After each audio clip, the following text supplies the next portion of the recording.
This is your 3-minute radiation fallout forecast for Friday, June 22nd, 2012. This will be the last real-time forecast for the next week.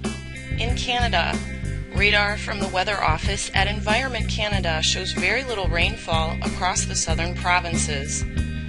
The only significant rain is north of Quebec City, moving towards Halifax on Saturday. However, as this area coincides with the tropopause, it should be considered high risk. In the U.S., radar imagery from IntelliCast shows widespread rainfall has moved into the Pacific Northwest. This area extends from Eureka north to the U.S.-Canadian border. This pattern will continue for the next 36 to 48 hours. As it coincides with the jet stream and tropopause, it should be considered high risk as well.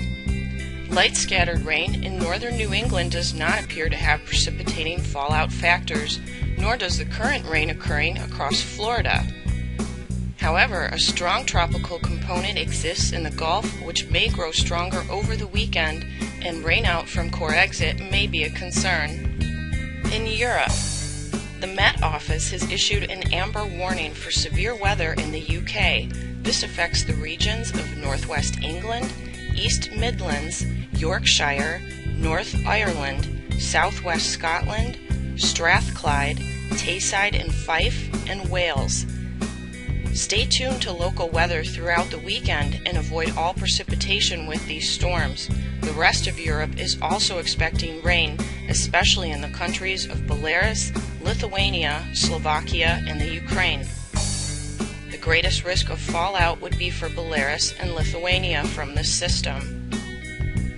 Next week, Nukes Radio will run pre-recorded shows and forecast guides for Canada, the U.S., and Europe, outlining a brief history of nuclear issues and basic forecast info so that you may assess whether there is risk to the rainfall on your own.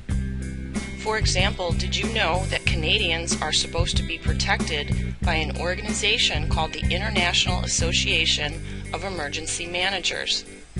Did you know that we no longer have a civil defense unit in the U.S. to protect the population from nuclear fallout? And did you know that globally there has been at least 99 nuclear accidents since 1959? Stay informed.